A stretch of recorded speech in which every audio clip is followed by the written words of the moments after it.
Welcome to the GTA Advisors Podcast. We interview Greater Toronto Area business owners, entrepreneurs, and thought leaders. Our goal is to bring Greater Toronto Area residents the best advice from our community's brightest minds. Now, here's your host, author, entrepreneur, and real estate innovator, Robert Caruso.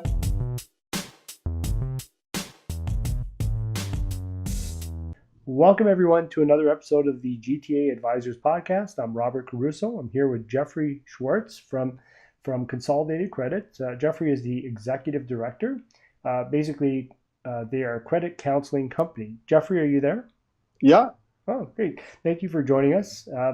Maybe before we start talking about the company and you professionally, give us a little bit of your story. Where did you grow up? What do you enjoy doing in your spare time? And what did you do before you Consolidated Credit started? Well, thanks for asking. I'm thrilled to be here. I grew up born and raised in Toronto, and outside of a couple of stints for education, I've lived my entire life here. I guess over the years and as I grew up, I spent a lot of time with my house giving back to different charities, and my parents were very strong proponents of that. And for me, it kind of rubbed off because I get involved in nonprofit initiatives, whether they're what we're doing with Consolidated Credit Counseling Services or other health-related initiatives. Way back when, probably about, 30 years ago, it seems, I ran the New York Marathon and did that in support of cancer research. And I ran that with my brother, and I think at the time we raised about $10,000 for that charity. And for a couple of young kids, it wasn't a bad way to start. But since then, we've actively been involved in different nonprofits as they relate to our lives. More than anything else, I've started, along with my wife, a charity called Jacob's Ladder, also known as the Canadian Foundation for Control of Neurodegenerative Disease. We did that when our son was diagnosed with a neurodegenerative disease, and we wanted to give back and raise money and awareness for others who may be struggling with this type of disease. And the bulk of the funding goes to initiatives throughout the city, as well as Sick Kids Hospital. As well, from that, my wife started another charity called Project Give Back, where she goes into the classes with a group of other teachers. It's an extra program that some of these schools have, and it's a passion-based organization teaching children how to give back within their community. And I sit on the board of that as well. In terms of having fun, in the winter, I'm a Canadian. I love to play hockey. My kids play hockey. And in the summer, anything on the water is probably my passion. Whether it's water skiing or just hanging out by a lake, it's something that we really enjoy. Wow, you got a lot going on there, Jeffrey. A lot of good stuff too, by the sounds of it. I mean, I really, do enjoy hearing people give back to the community in so many different ways. And by all means, sounds like you're doing a fantastic job there. So, thank you. So, why don't we get into the credit counseling company? So, how did you get involved in the nonprofit credit counseling industry? It's interesting. I didn't wake up one day and say, when I was 10 years old, and say, I'm going into nonprofit credit counseling. I'm going to help people get out of debt and deal with their financial issues. No, that's not how it happened.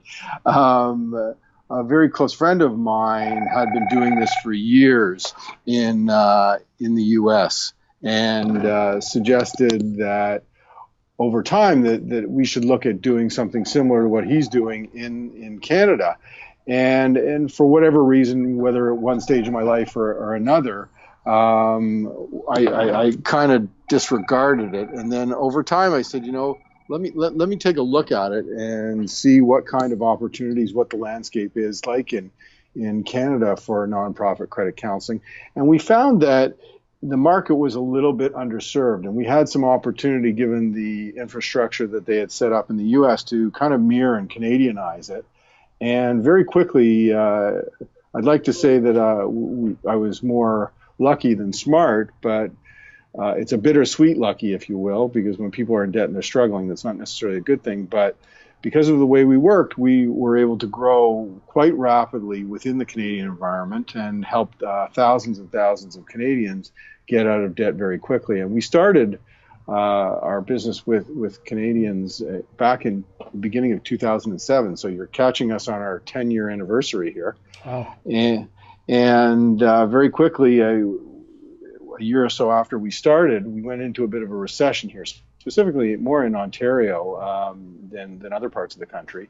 And all of a sudden, overnight, our volume of inquiries doubled. And that catapulted us into relevance within the nonprofit credit counseling space. And ultimately, for me, why I find it so fulfilling is not only am I able to earn a living and support my family with it, but I'm also doing it in such a way as I can kind of satisfy my desires to give back to the community that I'm a part of. And in so much as we're out there educating, we're out there working with Canadians to better themselves from a financial perspective and provide the tools and resources so that they can do it on their own. Okay. Let me just give you a few different questions here. Why don't you explain them one by one? So what is debt management or what is your form? Like what exactly do you do for debt management? Well, it's an acronym. I mean, there's something within the industry that not many people know about until they call us, but we structure a lot of the programs that we do, structure repayment programs called debt management programs. And essentially what we're doing is it's almost like an intervention with somebody where we interact or we intervene on behalf of them with their creditors to try and structure a better payment plan so that they can pay off their debt in full. So it's not a bankruptcy, it's not a consumer proposal. We aim to get them out of debt paying 100 cents on the dollar. And a lot of that is geared around reducing their payments or the total payment that they would make to the creditor without impacting the balance that's outstanding. So many creditors will provide a concession of reducing the interest rate down to zero on a go-forward basis. And that can help a lot of people, especially if they're paying 19, 29, 32% interest. If we can get that down to zero, not only do their payments drop, but as well, all that they pay goes towards what they owe. And that really helps them better manage their debt. From the standpoint, it helps them clear off the debt rather quickly, 3.5 to 4 years we aim to do it. Instead of, if you look at your credit card statements, it could take decades to do that. So trying to help them better manage their current level of debt so they can clean the slate and start fresh after they've paid it off is what I would call working with them to better manage their debt. So basically it's like a consolidation loan with one or a few specific companies that you work with or that you are, and basically put everything into one payment at the end of the day. So everything about what you said, other than the last thing, is actually a bit of a myth. Okay. Oh, really? Okay. So we don't loan anybody any money. The money that they pay back is their own. So I have a saying here that you can't borrow your way out of debt. And effectively, a consolidation loan is just that. You're taking on another loan to pay off debt. So you're not really getting out of debt. What we're doing is a little bit different in so much as we're working with their creditors to get everybody on side so that we can reduce the interest rates, and therefore the payment drops and more of the money that they pay goes towards paying back their debt. Now, we do this as a service for them in so much as they make one payment to us, and then we distribute the funds to all of their creditors individually on a monthly basis. And they don't have that credit card to run up again. No, they don't have the use of and that's exactly it. They don't have the use of their credit cards to run up again. And in the case of a consolidation loan, if they pay off one, they're potentially freeing up all that space on their credit cards to do it all over again. So this type of process actually helps them with their behavior in terms of maybe getting their spending in check and hopefully living within their means. I understand that, yeah. And so what is credit counseling? Well, credit counseling really, it's a process that combines credit education and debt relief through some of these debt management programs. So it's not necessarily just the debt management program, but it's really understanding the situation that the person is in. So we start off with a fairly in-depth counseling session, And we're trying to uncover what the situation is with that particular individual. How did they get into debt? What caused them to be into debt? What have they done to get out of debt? Where are they at right now? And what are their goals? Ultimately, if their goals are just to pay off the debt, yeah, we can work with them to help accomplish that. But maybe it's more than that. Maybe it's not only helping them get out of debt, it's also teaching them new behaviors and providing them resources and tools so that they don't get into debt in the future. But on top of that, what kind of behaviors can help them improve their credit after they've gone through credit counseling? So it's a combination of a number of things, but really it starts with the assessment, and education is interwoven throughout the process. That's very good. So one last question. What is financial literacy? And that's a hot topic these days, and it really refers to a set of skills and knowledge that allows someone to make informed and effective decisions with respect to their finances and what financial resources they have available to them.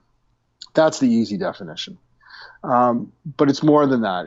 It's understanding and taking the time to learn what tools and resources you need to make better financial decisions. And sometimes people don't even know what questions to ask. And that's where credit counseling can come in, where we can offer all sorts of different topics depending on what stage they're at in life, and give them some tools and resources as a starting point to say, oh, that applies to me. And then they can ask more questions as they get a little bit deeper into it. Excellent. So everybody has challenges, especially in business. What has been your biggest challenge while working in the credit counseling industry? Well, I think I want to break that down into two things. One is really perhaps the consumer and some of the issues that we face in working with the consumer. And the other is the industry itself. But in dealing with the consumer, I mean, you've got to look at the situation that they're in. And the situation is such that they've established a pattern of behavior that's potentially put them into debt. And it's continuing that. And, with low interest rates and a booming housing market, people can often get caught up in these spending behaviors and continue to use their house like a cash register, and without actually seeing any potential increase in their income through their job. And so what we're seeing over the last 10 to 20 years is that people are living well outside their means. So they've established these behaviors and patterns over years of spending. And our biggest challenge is, well, how do we convince them to say that this type of behavior is not necessarily good for you? It's not good for your financial well-being.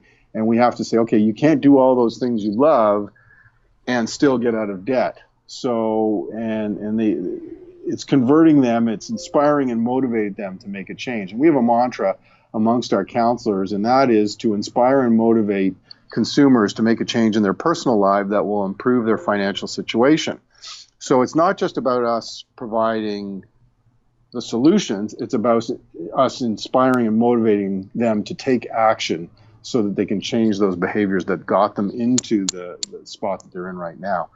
The second element of that question as a challenge is there are so many other not so savory debt relief options available to people.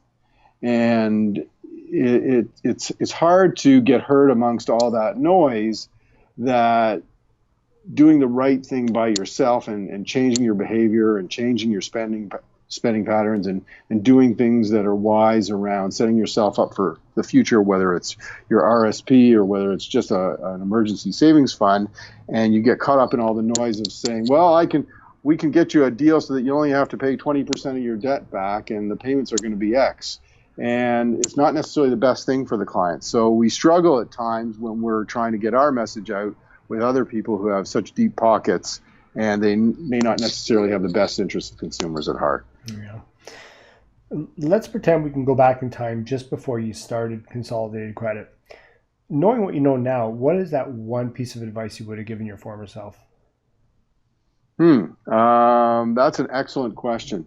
And I would suggest that it's building relationships with those stakeholders that help us through this process initially, even before we started, because this type of industry requires people to buy into what you're doing. and the fact that it's the right thing to do. And typically, the financial institutions within Canada have been extremely supportive of what we do. But making sure that everybody's on side and understanding how we're going to accomplish their goals and help them get better borrowers back, it's something that probably needs to be done up front. And in doing so, I think it might be easier and we might attract more people to deal with their debt issues. I mean, Canadians as a whole are struggling right now with the level of debt they're carrying. And there's a report out there that says, and it comes out every year, that almost 50% of Canadians are living paycheck to paycheck. And to me, that's scary as heck. I mean, if you look what's going on in Alberta, if they don't have savings and they can't get to those savings, then they're going to struggle a lot sooner than they otherwise might have had they had savings. So from that perspective, it's getting everybody on side, making sure they understand what we're trying to do and what we're trying to accomplish, and push everybody in that direction to take better care of their finances. Excellent. I know obviously you're doing a lot of charity work. You've been doing charity work for years. Maybe give us one story maybe one story from all that charity work you've done that says to you, wow, I'm making a difference. You know what? It's when something comes out of the background that you didn't anticipate was going to happen. And the reality is we do it every day. We get testimonials at Consolidated every day from 4, 5, 6 people saying how we've lifted a tremendous weight off their shoulders.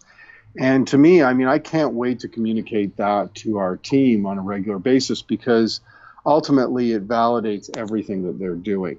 To be able to see that it's making a real difference in people's lives, that they have gone from a stressful situation, and in many cases, they're crying and they don't know what to do. They're at wit's end when they call us, to getting that email back from us, wow, you made a difference in my life. Now I can function.